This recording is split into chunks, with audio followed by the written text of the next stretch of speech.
ways to stay motivated when you're feeling stuck. Well, let's admit naman, kahit naman ako nawawala yung motivation ko pag nalulugmok ako, pag bumabagsak, pag nandiyan yung problema, pag nandiyan yung struggle. Everybody does that.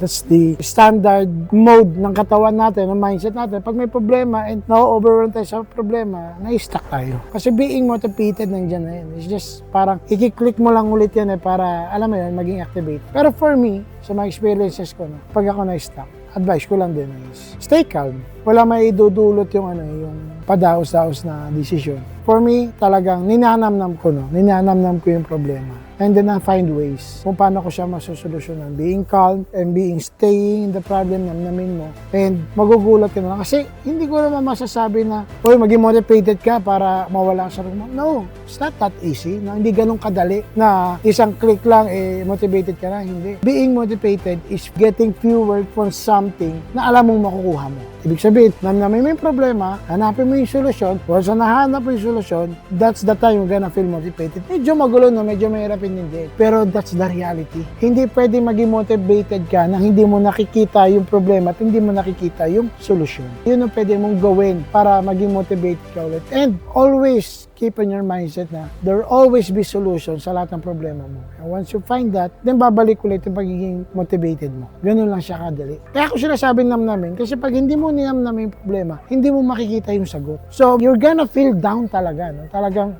lulugmok ka. Then, pag nakikita mo kasi yung sagot, doon mo makikita yung motivation na kaya mong tapusin ito. May ways pala. May paraan pala. Now, I know the solution. Now, I'm motivated to do things again. Ganun lang ho yan.